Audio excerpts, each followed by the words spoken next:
Ceasefire, guys. Good morning! Wakey, wakey, you war criminals! TRT Road is in McLean, Virginia.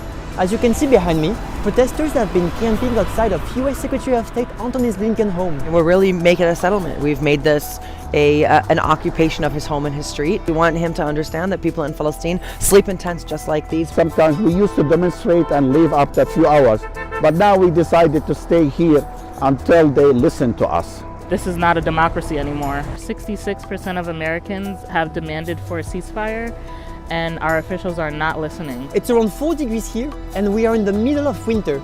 But this doesn't discourage activists who have been very vocal and outspoken about Israel's war crimes in Gaza and the complicity of the US government.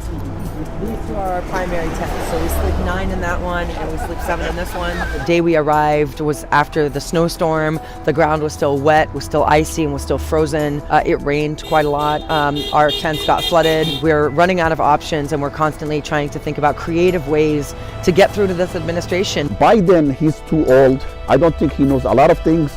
But this guy, he is the one who's putting all of these policies. At night, we have been projecting messages onto his gate. For example, we know that he's been on the back of 2 trips back to back.